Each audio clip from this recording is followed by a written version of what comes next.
देखो क्या है, यात्रियों के नज़रिए। चैप्टर 5 है हिस्ट्री का, यात्रियों के नज़रिए, जिसमें पिछले क्लास में क्या बताए थे, अल-बरूनी के बारे में। उसके बाद क्या बताए थे, अल-बरूनी के पुस्तक के बारे में, है ना। कौन सा पुस्तक है अल-बरूनी, कौन सा पुस्तक लिखा बताओ। अल-बरूनी द्वारा कौन सा पुस्तक लिखा गया, किसी को कोई पता नहीं है। अल-बरूनी कौन सा पुस्तक लिखा है, किताबुल हिंद या तहकीके हिंद, ये बताए थे। तो तहकीके हिंद बता दिए थे। अब इसमें पढ़ना क्या है,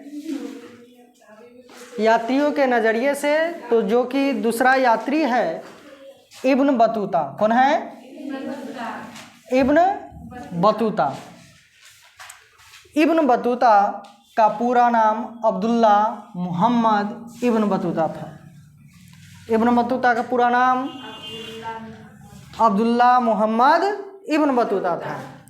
उसका जन्म यानी इब्न बतूता का जन्म 24 जनवरी 1304 ईस्वी को मोरक्को के तेंजियर नगर में एक खनाबदोस जाति में हुआ था।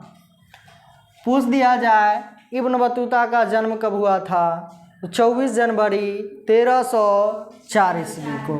कहाँ हुआ था, तो मोरक्को के तेंजियर नगर में, मोरक्को के तेंजियर नगर में हुआ था।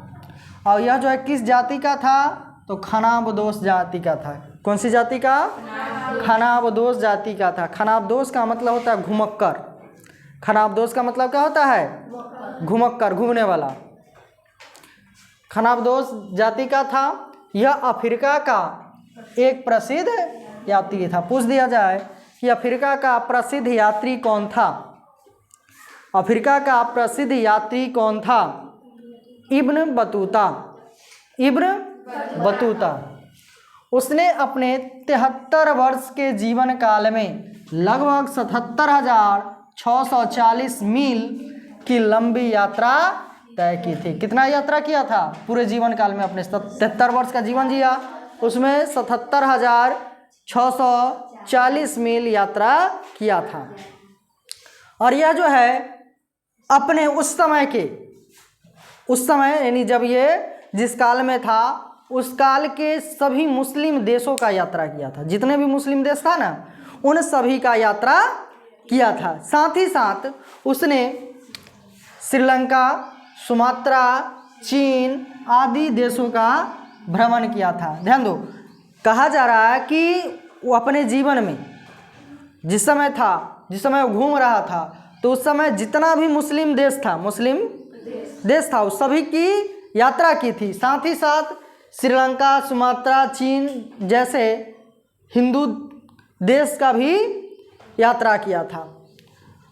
1333 ईस्वी से 1342 ईस्वी के बीच उसने भारत के विभिन्न भागों की यात्रा की थी। तो भारत में कब से कब तक वो रहा, 1333 ईस्वी से 1342 ईस्वी तक, यानी 1333 से लेकर के 1342 तक वो जो भारत के विभिन्न भागों की यात्रा किया था। अब ध्यान दो, 1353 ईस्वी में मोरक्को लौटने के बाद उसकी यात्रा वृतांत इब्न जुजे द्वारा लिखा गया एवं इस पुस्तक का नाम अजाइबुल अब्सार रखा गया। ये जो ध्यान दो, ये जो यात्रा किया और 1353 में वो मोरक्को वापस लौट गया। पूछ दिया जाए इब्न बतूता मोरक्को वापस कब गया, 1353 में वापस हो गया। और जब ये गया तो एक इतिहासकार था इब्न जुजे, इसके द्वारा एक पुस्तक लिखा गया। उस पुस्तक का नाम रखा गया अजाइबुल अब्सार रखा गया, जिसमें इसकी यात्रा वृत्तांत को लिखा गया। इसकी यात्रा वृत्तांत को लिखा गया है। आगे इसके बारे में जानते हैं।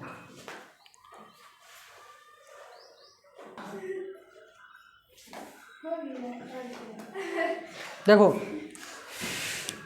इतिहासकार मेहंदी हुसैन, सुनो, इतिहासकार मेहदी हुसैन ने अजाइबुल अब्सार पुस्तक का नाम रहला रखा। यानी ध्यान दो, इब्न बतूता की पुस्तक का नाम क्या? इब्न बतूता की पुस्तक का नाम क्या है? रहला। क्या है? रहला। और रहला पुस्तक का पहले नाम क्या था? अजाइबुल अब्सार। इसका नाम बदलकर मेहदी हुसैन ने क्या कर दिया? रहला। और यह जो रहला है, यह पुस्तक अरबी भाषा में लिखा गया है। रहला किस भाषा में लिखा गया है? अरबी भाषा में। मोरक्को के सुल्तान यानी राजा अबू इनान मरीनी, मोरक्को के राजा का नाम क्या था? अबू इनान मरीनी ने इब्न बतूता को अपनी यात्रा वृत्तांत लिखवाने हेतु प्रोत्साहित किया, यानी प्राइज दिया, पुरस्कृत किया। उसका बाद ध्यान दो, भारतीय तुगलक सुल्तान मोहम्मद बिन तुगलक। क्या नाम है? मोहम्मद बिन तुगलक। ध्यान रखना, इसका जो शासनकाल है 1325 से 1351 ईस्वी। किसका? मोहम्मद बिन तुगलक का। तो मोहम्मद बिन तुगलक ने भी इब्न बतूता को उसकी विद्वता यानी बुद्धिमानी से प्रभावित होकर कुछ समय के लिए दिल्ली का काजी नियुक्त किया था। तो इब्न बतूता को दिल्ली का काजी किसने नियुक्त किया था? मोहम्मद बिन तुगलक ने। किसने नियुक्त किया? मोहम्मद बिन तुगलक ने इब्न बतूता को दिल्ली का काजी नियुक्त किया था। ध्यान रखना, इब्न बतूता एक उच्च कोटि का विद्वान था, महान यायावर था, अन्वेषक था, इतिहास का अन्वेषक, इतिहासकार था, भूगोलवेता था, न्यायविद, नाविक, कवि, वनस्पति शास्त्री एवं एक योद्धा था। वह मुस्लिमों के पवित्र, अब यहाँ से यात्रा वृत्तांत के बारे में है, यात्रा के लिए रवानगी है। मुस्लिमों के पवित्र तीर्थ मक्का, यानी मुस्लिमों के लिए प्रसिद्ध जो है पवित्र तीर्थ स्थल कहाँ है? मक्का, मक्का मदीना। मक्का के तीर्थ यात्रा के विचार को लेकर 21 वर्ष की आयु में, कितने वर्ष की आयु में? 21 वर्ष की आयु में 14 जून 1325 को अपनी यात्रा पर रवाना हुआ। यानी यह मक्का के लिए कब चला था मोरक्को से? तो 14 जून 1325 को मक्का के लिए रवाना हुआ। कितने वर्ष की उम्र में? 21 वर्ष के उम्र में। आज के लिए इतना ही रहने देते हैं। नेक्स्ट क्लास में इसके बारे में आगे जानेंगे। किसके बारे में? यहाँ से जो है मक्का के लिए रवाना हुआ, कौन कौन से रास्ता, कौन कौन से देश होते हुए वो पहुँचा, इसके बारे में जानेंगे।